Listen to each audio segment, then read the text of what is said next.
We're a nonprofit organization dedicated to eradicating human slavery, human trafficking, child exploitation, and child sexual abuse material through disrupting networks and applying data technology and advanced analytics and intelligence.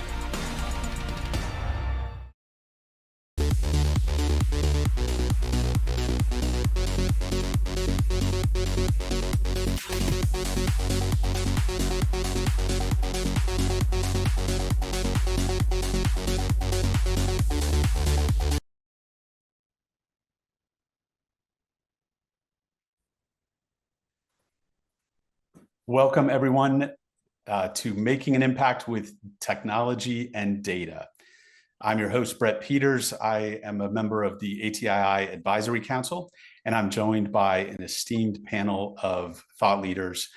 Please join me in welcoming Amy Barbieri, Charlene Sebastian, and Brad Kolarov. And I hope I pronounced everybody's name correctly, but you can feel free to correct me. Amy is the co-founder and president of Vital4, an award-winning fintech company that provides essential data to the financial services industry for combating financial crime and maintaining regulatory compliance. She has extensive experience in international background screening and anti-money laundering and know your customer compliance. Amy plays a pivotal role in driving Vital4's growth strategy, focusing on business development, strategic partnerships, and marketing.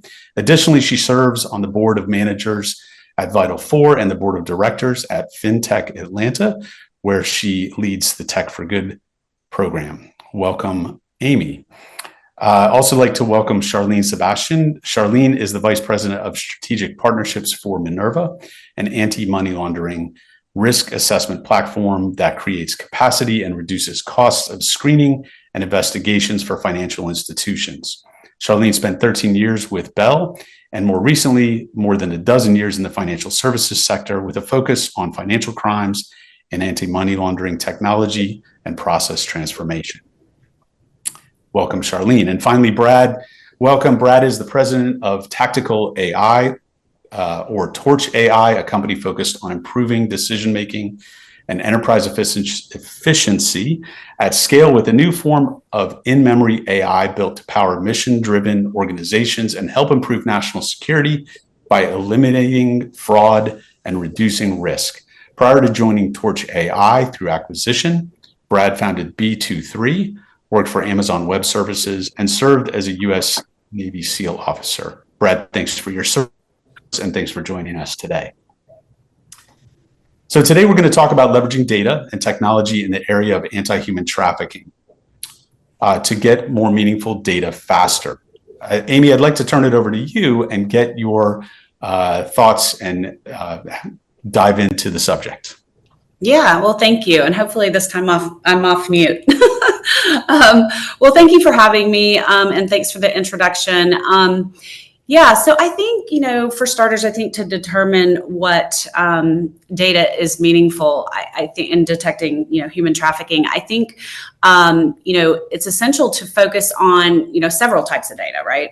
And you want to focus in on data that is, helps identify risk and can identify patterns and indicators that are typically associated with trafficking activities, right? And so, for example, let's talk about transaction monitoring, right? So identifying, unusual transactions such as large cash withdrawals or, frequent transfers or payments for travel that could be key indicators.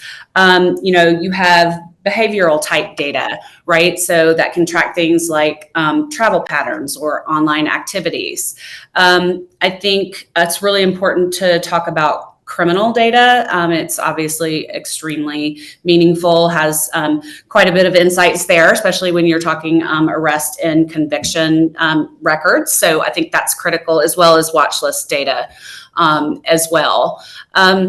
But from a technology perspective, I think, using AI to detect those anomalies in data, predictive modeling to predict, potential hotspots or, at-risk individuals. So those types of things, the use of text analytics, right, to comb through data sources to identify, potential destination countries for trafficking.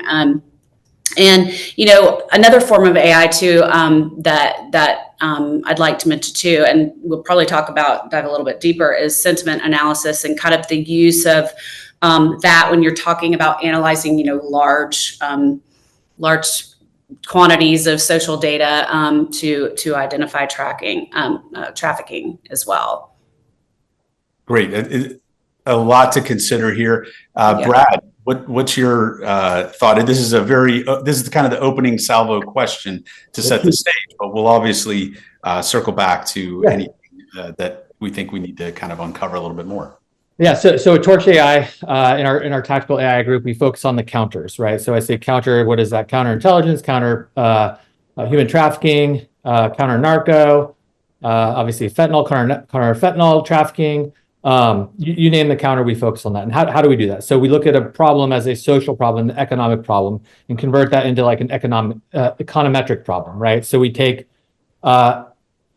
objects, things, movements, etc., and we convert those into binaries, zeros and ones, to put them into a computer.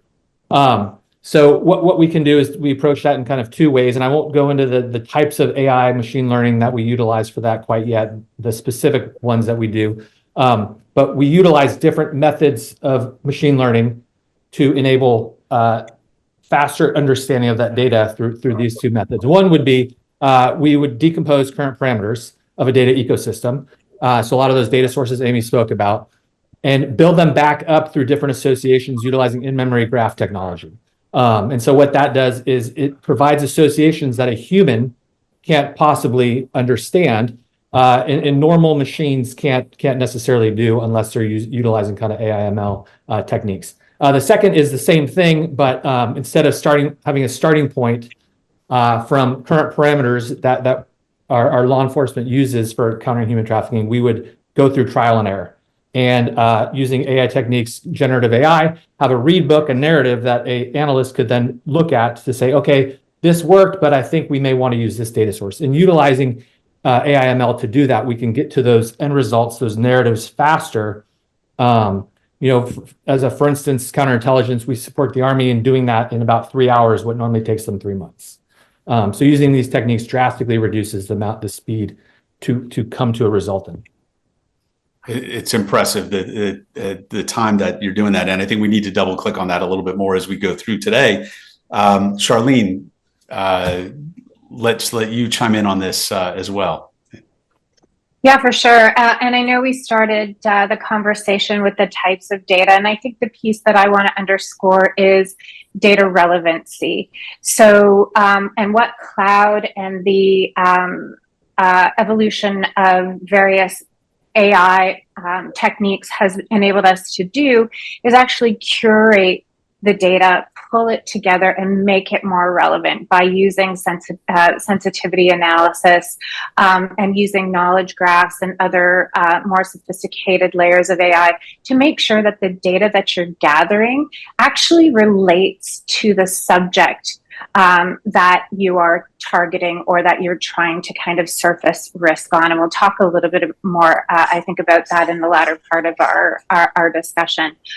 Again, so making sure that you're collecting those pieces of data, but that they are from trusted sources, that the providers that you are using for your data are not simply scraping data, because that can be unreliable and unstable and give you a different risk result. And third, again, just making sure that you're using the data in the right place in your AML value chain, where it will have the most meaning and the most value. Great. And these are things we're going to have to kind of dive into a little bit deeper. So we've set the stage. Let's talk about social screening a little bit. Amy, I'll let you take that. When is it viable for AML? Sure. So, I mean, we know every financial institution has to know intimately who their customer is. And it's not only, best practice, it's required. And so let's just take politically exposed persons data, for example. So, you take a profile on someone who's politically exposed. And it's made up of a lot of different data points that come from a lot of different areas, right? And so but the main goal is to determine what that person's political status is. But within that profile, you're going to get other information like their familial relationships, their business relationships, even their, potentially their social ties. Additionally, adverse media screening, or adverse media data is, you're going to get that negative, or hopefully you're going to get that negative information on an individual that would basically flag someone as potentially as high risk for doing business, right? And that just plays a critical role in the process and contributes, in the compliance process, right? And contributes to many areas of risk management and utilizing that risk-based approach. Specifically, around AML, counter-terrorist financing regulations, things like the Patriot Act, BSA, FATF standards, EU anti-money laundering directives, all of these various legislations around the world that the data really needs to also cover a global footprint for, not just domestic. So we know that, PEP and adverse media screening are key components, right, for the initial onboarding, but it's also critical to understand, okay, what are the next steps with the customer? So for example, you flagged a high risk customer maybe because they, have, they're in a high risk industry like real estate or gambling or something. Or maybe you've determined they're politically exposed, which automatically puts them in a high risk bucket. Well, they'll be treated differently from that point on from, a monitoring or a due diligence perspective, right? Throughout the entire life cycle of that customer relationship. So really beyond just onboarding and the due diligence process too, when a customer's potentially flagged for, unusual transactions, obviously, that is an example of, that kind of screening that can provide additional context, right? In the course of uncovering undisclosed associations and red flags and things like that. So basically, those are the data points that are not only critical, but absolutely necessary in the process for sure.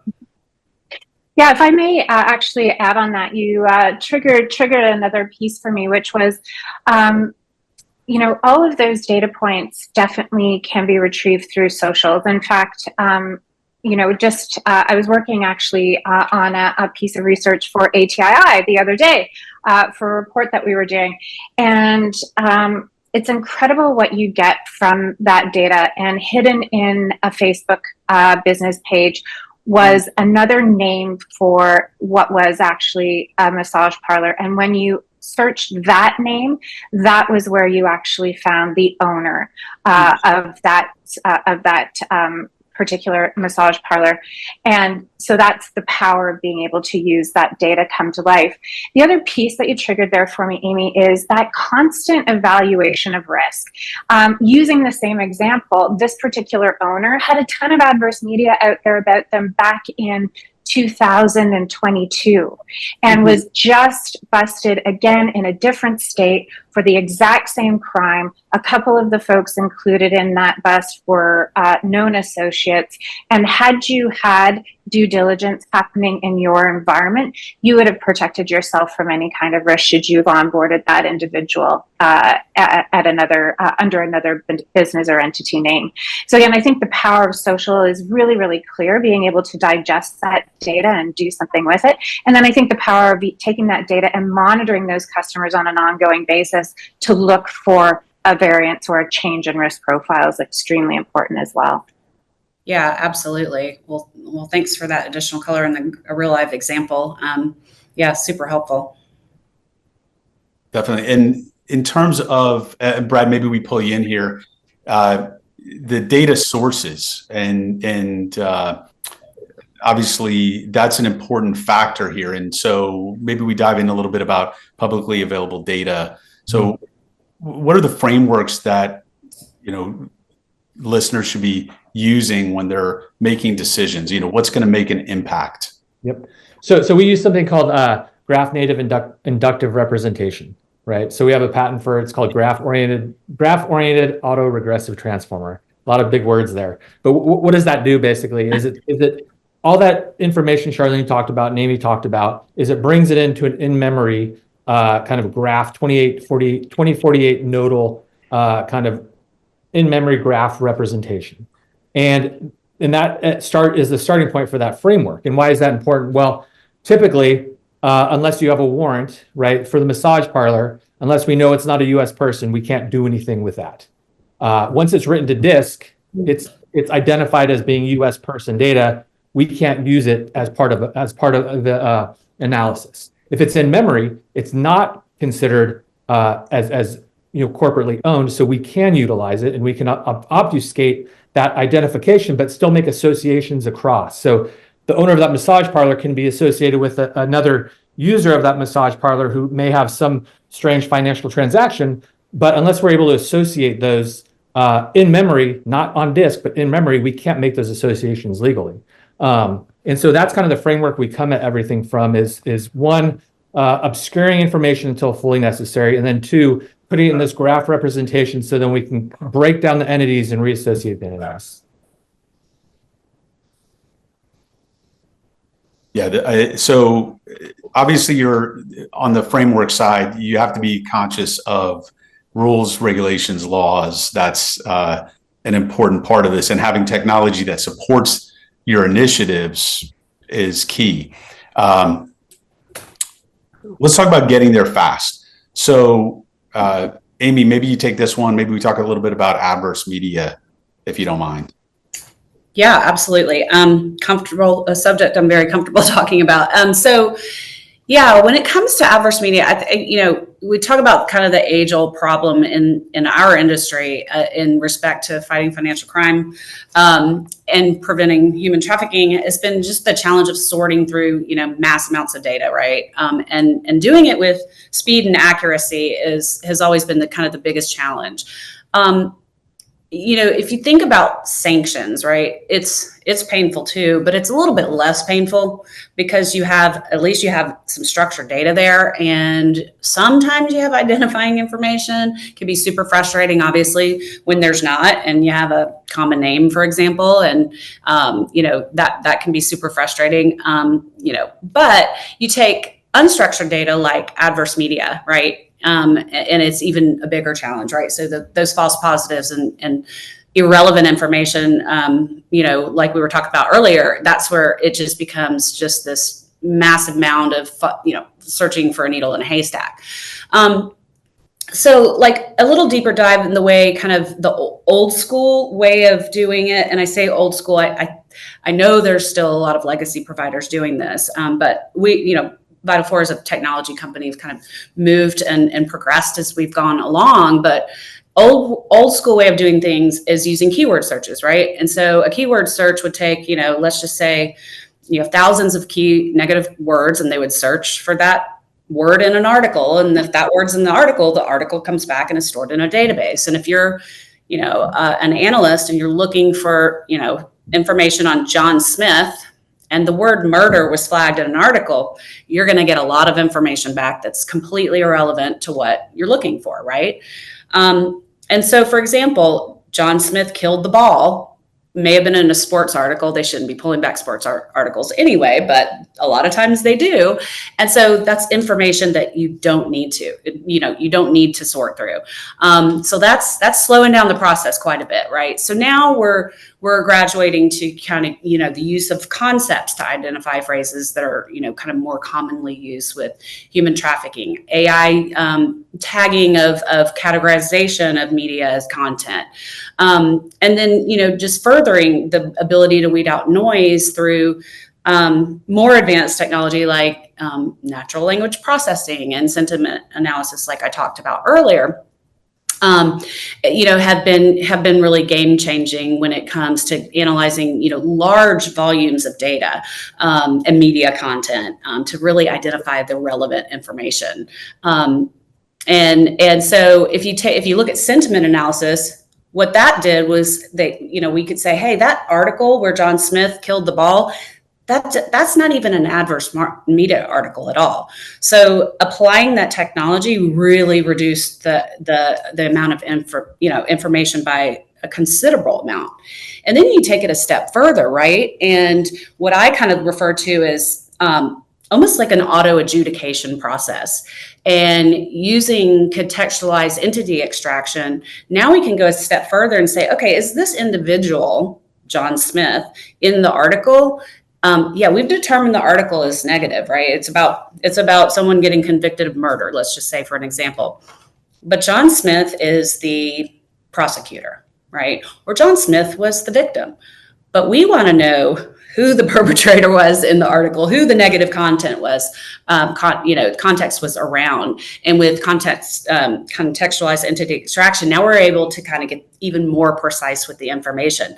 So now we just talked about amount of data that's gotten distilled down tremendously with the power of technology, and being able to kind of take it many steps further than what has been in the past. I say it's in the past, but it's still being used heavily today by banks and fintechs all over the world. And then to kind of wrap that up a little bit, tools to provide what I would refer to as smart monitoring. So alerts, real-time notifications when a record on someone that you're monitoring has changed, or there's new information that needs to be reviewed, versus uploading batches and trying to rescreen and do things like that. So there's a lot of things that can be done and continue to be done to get to that information a lot more fast than we have in the past, for sure.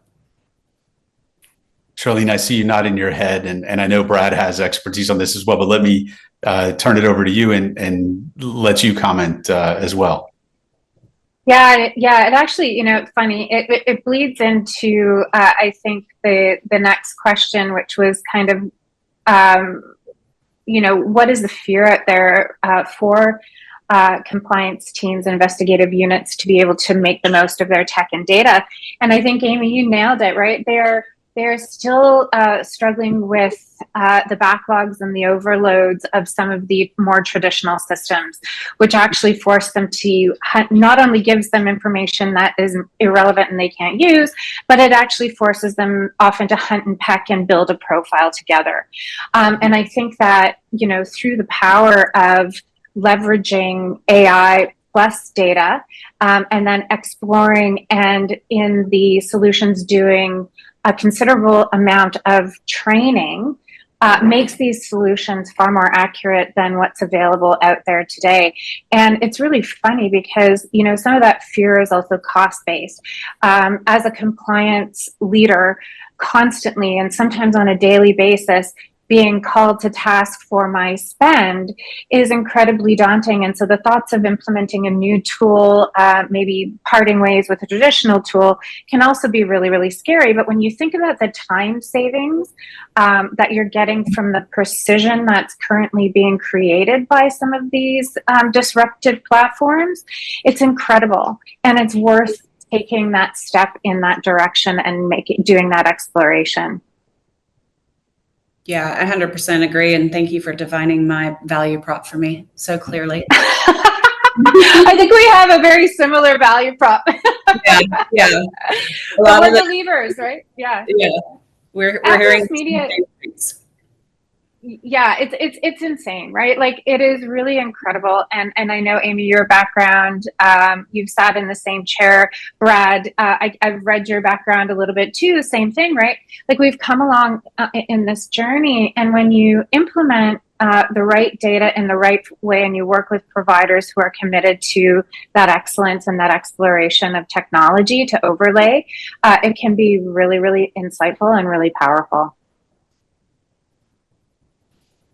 Brad, let's talk about. I do want to dive more into the fear side of things. Let's come back to that, because I think that's this is really one of the biggest problems we face in terms of how change management. Right, that's always the hardest thing. But let's circle back to the the tech and how is being applied, and sort of where you're seeing, and this will lead us back to the fear piece of it a little bit, but the problems you're seeing as it's being as people are changing, right? What are some of the things that are the bottlenecks or maybe underlying fear problems that we can address? Yeah, no, absolutely. So, this is the third iteration of AI, right? In the past, I think like 50 years or so. And I think, the previous ones had limitations, and now some of those limitations have been absolved with like compute, graphical processing units, et cetera. So we can run some of those algorithms that lead to machine learning and AI.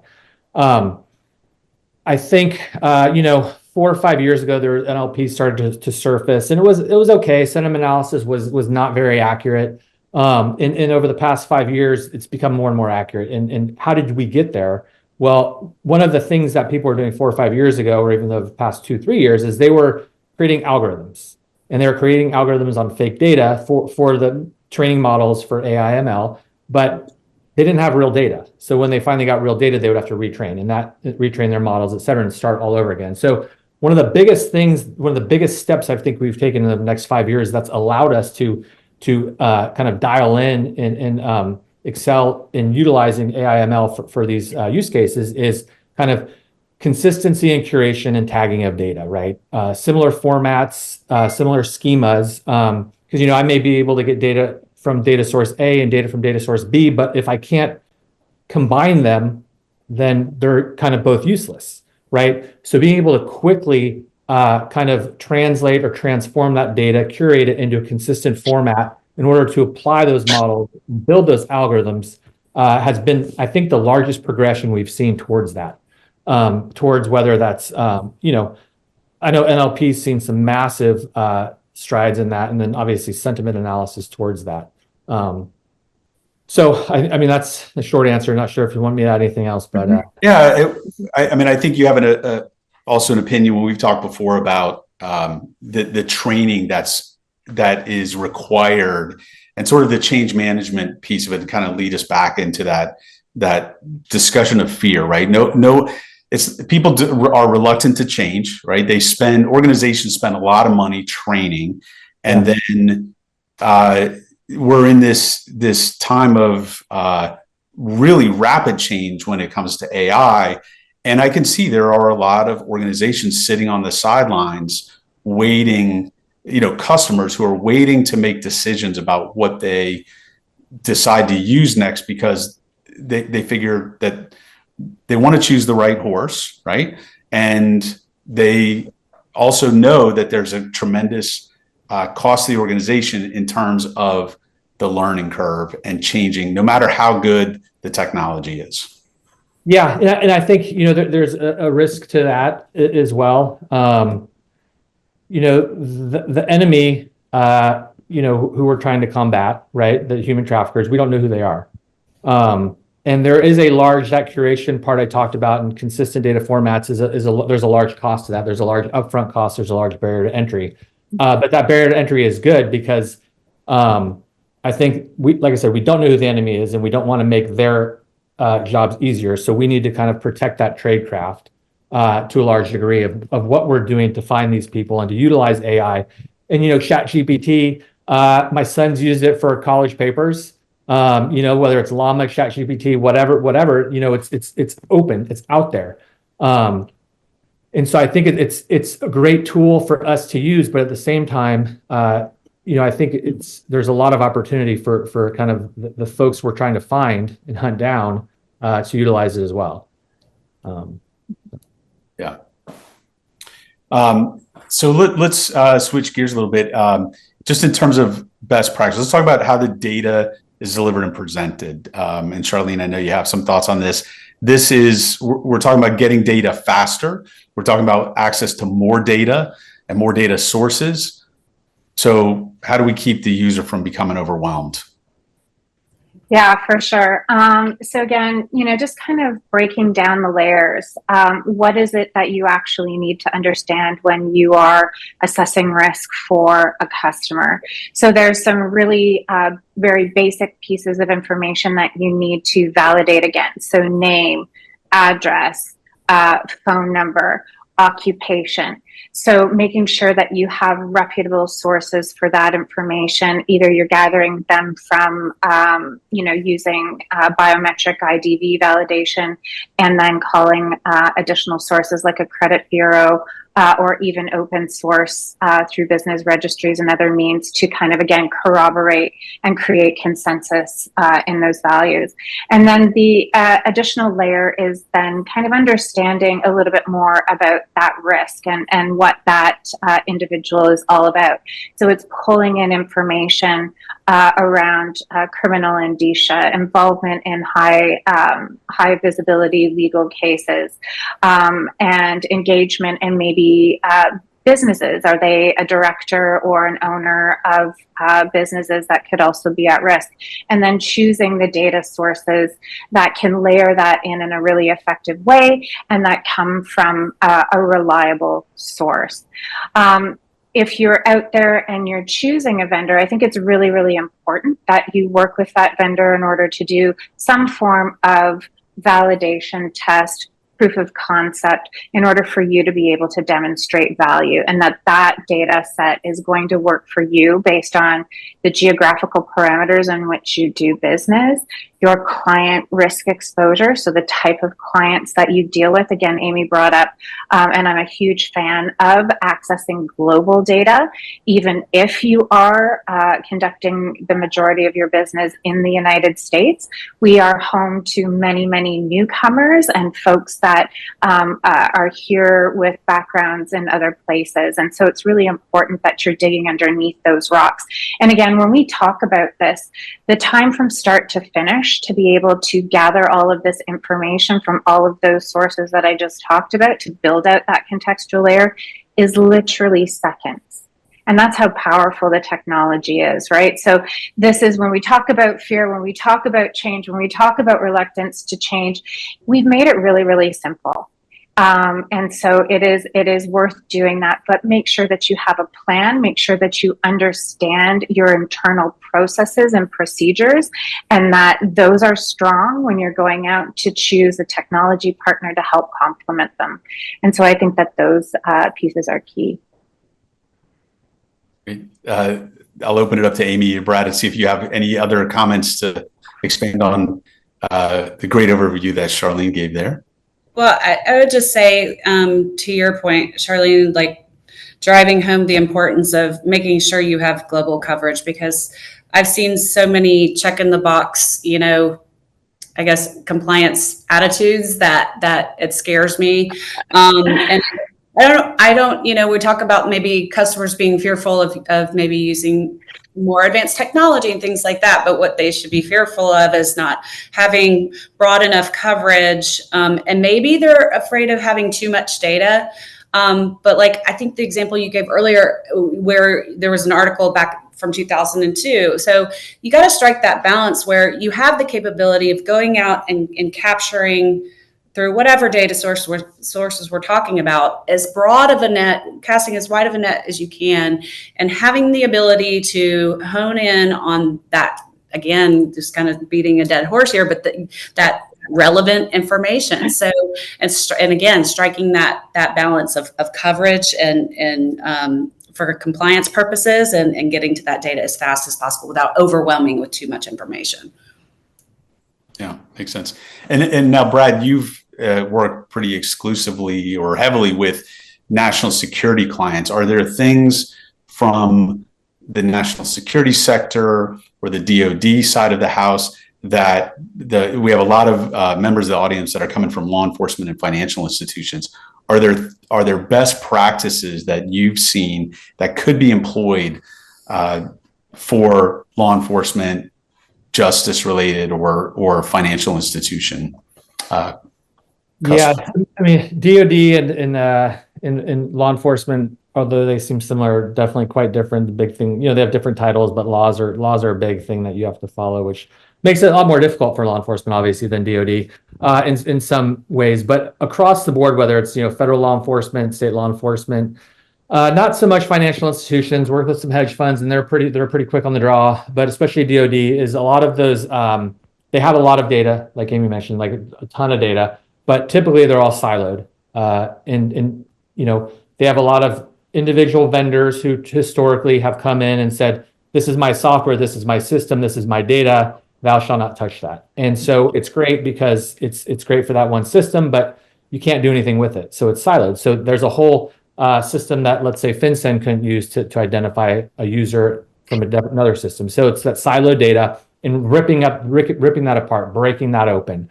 There's a lot of work involved in that, and that must be done before you can do any AI ML on that data. Another thing is legacy systems, right? There's still, federal government DoD groups using mainframes. I don't know if you guys know what those are because they're so old, but yeah, they're out there. I do. Yeah, Treasury uses mainframes.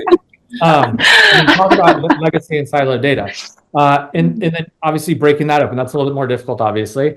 And then the other thing is I mentioned a lot of these vendors, these system integrators, who encode and decode their data, right? Protobufs or a certain format, like a lot of people Google protobufs, but a lot of these vendors can use like Google protobufs or protobufs to make moving data faster across certain mechanisms, but it also locks that data in. So unless you pay them to decode it, you can't do anything with it. It's like a binary.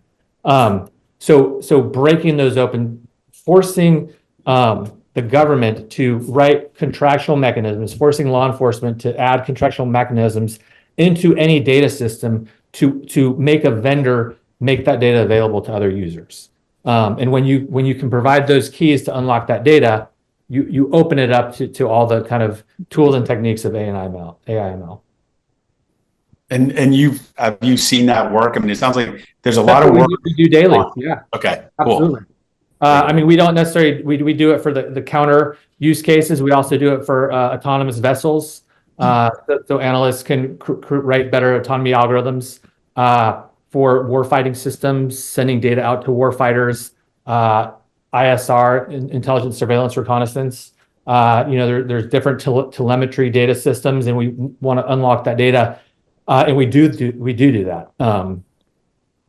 Some are more difficult than others, and you gotta pull a lot of arms and get in a lot of fights, but it's definitely doable. And once you are able to unlock that and change the mind of those contracting people, law enforcement and government, then it opens their eyes to, oh my gosh, why haven't we been doing this? So opens their eyes, opens the data. Now we're kind of getting into we talked a little bit about fear, which is a people problem. Now we're talking about access to data. That's also kind of a people problem and a regulation problem, but the laws and regulations are formed by people. So we get more data, we have more alerts. Charlene, we wanted to talk a little bit about alert fatigue or the danger of alert fatigue, and sort of what the trajectory is in the way that technology is changing. And you each of you have talked a little bit about how things are improving. Are we seeing that type of improvement when it comes to alerts, alert fatigue, and the usefulness of the data once it's finally unlocked? Yeah, for sure. And there's so many things actually, Brad, when you were talking about that I want to mention. But when we think about the concept of alert fatigue, that's really what our compliance and investigation teams are dealing with right now. And taking that simple example initially of the sanctions lists, what happens right now is there's very, very little additional attribute data published on sanctions lists. And so when you're searching a sanction list just straight up, it's a very straightforward type of search. It's typical machine learning algos that will look for phonetic matching or name matching, etc., and a little bit of fuzzy logic applied to it. What's really powerful is when you start to add open source data to the sanction data set. What it allows more sophisticated AI algos to do is it gives them more information to start making better correlations and graphing with that. So you end up refining your sanctions output considerably and reducing the number of false positives through, adding data into the data set. to give the algos more to work with. And so that is where you really have to look in your team. And I think that that's where, when we talk about, Amy mentioned checking the boxes and being complacent, that's a really big area where there is some complacency. And again, what happens is that the investigators simply do check the boxes because they have such a deluge of work to go through. They expect that it's all going to be false positives because the machine that they are working with is giving them nothing but. And when you start to tune that up and dramatically reduce what lands on their page, they're going to be a little bit more crisp in how they respond to that. The one thing that I do want to stop and pause, and it might be a little bit of a backtrack, but it's something that I hold near and dear to my heart, which is access to data, Brad.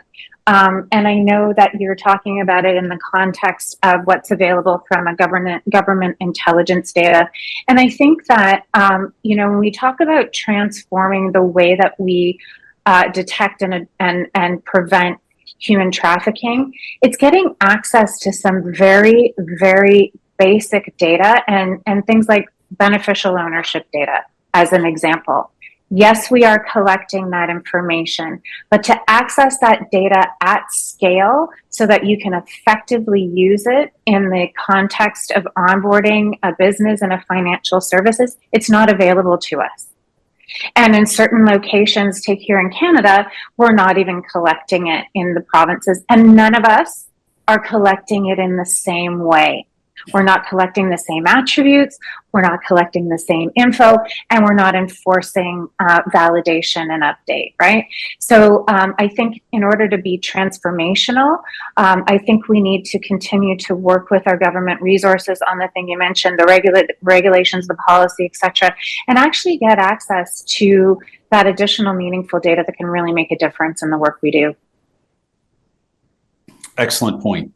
Amy, I know this is an area that you're prepared to talk about a little bit as well, the regulations and the other things that we need to be thinking about in terms of considerations for implementing solutions or building smarter solutions. Yeah. I think, just high level, there's several things we need to consider. And Charlene, to your point with UBO information, I mean, we're all in it together as far as the challenge globally. It's just, there's some countries that have registries, most don't. We're trying to put something together. Who's going to update it? When is that going to happen? Who's going to have access to it? We won't be able to get access to it. So there's a lot of challenges we're faced with as far as that's concerned. But I would say, regulatory compliance, especially around data privacy laws. When it comes to human trafficking initiatives, we need to keep a close eye on that. Obviously, regulations, global regulations like the EU's or GDPR in Europe. We've got the CCPA in California. There's states rolling out similar type laws constantly. Most are just going to the most extreme and complying with CCPA because why not? So I just think regulations obviously impose strict rules on the collection and storage and sharing of personal data. So we just got to keep our eyes on that as that constantly is changing and evolving. I'd say the next thing it would be, we've kind of touched on it here today, is that consistent data collection, ensuring data collection practices and kind of, we're transparent with individuals about collecting that data and really making sure we get consent where needed and where possible, especially when we're dealing with sensitive information around, minors and vulnerable populations. So that's something that we need to keep our eyes closely on as well. And, this includes ensuring that, data used in anti-trafficking efforts, really protects against the victims and the vulnerable groups as well. So, so those are some of the things just to keep our eye on, but among many others, and you hit the nail on the head, Charlene, with UBO. Yeah. So, in preparing about this conversation, we talked a little bit about how professionals should think about knitting together what's called above the line or below the line data. Mhm. So we talked through the idea of consortiums. So I'll kind of open it up, see who wants to dive in on this, but talking a little bit about, the idea of data consortiums, what that might mean, the positive, the negative of it. Amy, you go. You start with this one because I know you've got some feelings. Yeah, I mean, look, in a perfect world, I think, it'd be great if we could have, consortiums that work and there was collaboration across, multiple sectors. Like, if you had, stakeholders from government agencies and NGOs and tech companies and financial institutions and survivor network, all of these things coming together, right?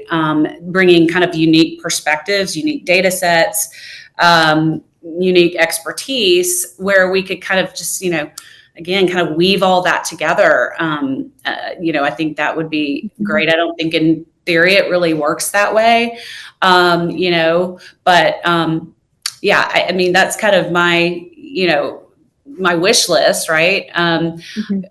Obviously, when we think about data consortiums too, we got to think about creating those shared, repositories of information and, who's contributing what and approaching, those different data types differently.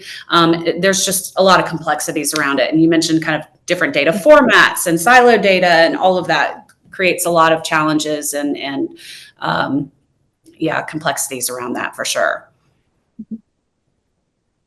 Yeah, and I think it's layered, and I mean ultimately, I think where we want to be is being able to access consortiums, contribute to them, be able to access them at scale, so that we can actually address real problems when we're doing our day-to-day work. I think there's a number of things that actually have to happen around that. And I think it starts at the top, right? So if compliance teams aren't incented or motivated to actually change or participate, then often it sits at the side of the desk, and it's not something that they are able to prioritize. So I think what we're doing here in Canada is we're weaving cultural norms into the regulation requirements. So OSFI, who is our federal banking regulator, talks a lot about creating the culture of compliance and ensuring that it's woven into the fabric, that everybody's mission is to ensure that you're not only profitable, that you're also compliant. And FinTrack here, who's our FinCEN equivalent, is doing the same. So you need the impetus for change. And then you need to make it really easy. You need to make it easy for people to play by, having vendors, having contributors, maybe go through a vetting process, but at least they get to go through a process and then they can actually start to access that data. Again, we talked about the barriers to actually being able to do that. We haven't structured the way, again, for UBO, for anyone to really access that at scale. So making it easy for people to play. And then we have technology that's out there that helps contribute to the privatization. So anonymization, the ability to make correlations even through anonymization. So there are protections that exist. But I think you have to have all of those key layers in place, I think, before anyone will see some real traction in consortium or sandbox type environments or sub-tech environments. Excellent point. And Brad, maybe you could take the counterpoint to consortiums, if you don't mind. Yeah. So in the DoD, we're in IC space. We're very lucky, right? Because in order to get access to the most classified information, they do something called the single scope background investigation, right? So somebody goes around and knocks on your door and all your friends' doors and your family's doors to make sure that you're not a bad guy. It takes a very long time. And then you get access to the data as needed. And that's great, right? Because there's a lot of checklists they've gone through to make sure that you're an okay person to have access to this data, right? So that's the data repository kind of Amy was referring to, right? Which is fantastic. It's great. Keys of that, like we talked about, right? Making sure same access, making sure data access is consistent across the board. So people know how to access the data, what the data, data dictionaries, data catalogs, et cetera. Very important. When it's a protected enclave, right, it's not going to be seeded with bad data or misleading data. If it's a public enclave, it could be seeded with bad data. And if you're not able to validate who's pulling that data or who's giving data, you don't know that it's necessarily accurate or inaccurate or misleading data. So that's one of, I think, the downsides of data consortiums. Another kind of thing I think about is, like I talked about how we do a lot of the counter use cases, and there's also counter use cases. So if I'm thinking, all right, counterintelligence, I'm looking for bad guys to go target and to go apply resources to. Well, how are my resources being applied? I'm going to also look at how they're approaching people, right? So that's kind of the counterintelligence use case. So when I think about a data consortium in the counter use case, it makes me think, okay, like I mentioned before, how do we know the bad guys aren't getting access to this data consortium? How do I know that the bad guys aren't saying, okay, I see data source A, B, C, and D. Now I know what data they're going to use to find me. So I'm going to use a full different means in order to traffic people. I'm going to use different burn phones. I'm going to use different routes of entry. I'm going to use different ports. I'm going to use different, instead of Bitcoin, I'm going to use Monero. Instead of Monero, I'm going to use Cash. So all those different things, I think, open up are dangers to data consortiums, right? So it's the problem. I wouldn't say if I'm for them or against them, because I see the absolute benefit of them in that data sharing, but there's also those downsides. And to be honest, if people are doing bad things and they're breaking the law, they're thinking in a much more asymmetrical way than we are. So. Yeah, absolutely. I think they're always going to find a way to get to the information no matter what, right? Fortunately. And Brad, you make a really great point, and I think that's kind of where it's a challenge to really map that below the line dark web data to the up top data that's being presented when an individual enters into a relationship with a financial institution. And it's the cycling of phone numbers, it's the cycling of emails, it's the ability to map the persona that lives in the dark web with the persona that lives up top, and how much time can you spend doing it. I don't think we have the solution to that problem yet. I still think it's maybe highly manual. And then again, that's really where ATII fills that void, right? Being able to create those data sets, publish insights, and then we can take some of those insights and run it through kind of our traditional mechanisms to be able to try and detect. But it's a really huge problem, and not an easy one to solve. And we've seen this, I mean, it reminds me of situations we've seen overseas with microtransactions for child exploitation material, right? That once the bad guys understand what that threshold is, they can fall below the threshold and nobody's watching, right? And so these are the challenges we face, is trying to figure out, how do we stay amorphous, but we have the challenge of having regulations that, keep everybody on the same page and keep citizens, engaged and knowing that what their government's doing, but puts investigators at a disadvantage a lot of times.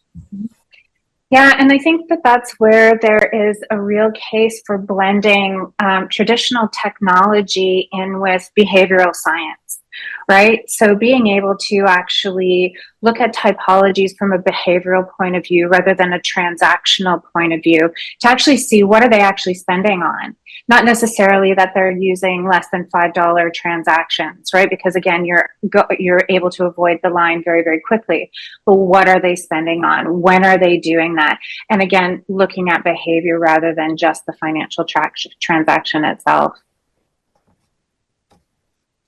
So important. Final thoughts. We've got a few minutes left, and just want to give each of you the opportunity, if you have a final thought on this subject. If you want to talk a little bit about, anything that you're doing personally that's kind of leading over the next year and into 2025, 2026, we're expecting to see a lot of change. Feel free to talk about that as we close out. Oh, well, I'll just say this was a great conversation, and thank you guys for including me. I learned some things, and definitely gave me some things to take away and think about. I will say some of the things that we're doing in my company, just a shameless plug, is we do have a provisional patent out for some of the technology around our adverse media, which is probably why I talked about it so much, because I'm passionate about, progressing that along, because it's been kind of such an old school, we've always done it this way type of data set. So, excited about that. And my endeavors with our Tech for Good program within FinTech Atlanta, I'm really excited for that. It's a brand new program that we are rolling out in Q4 of this year, and probably kicking it off with an event early next year. And we're going to be pulling ATII in with that a component where we can maybe do some fundraising. So if anybody's in Atlanta, come visit us for that. We'd love to have you. Wonderful. Yeah. Charlene, Brad. I can go next.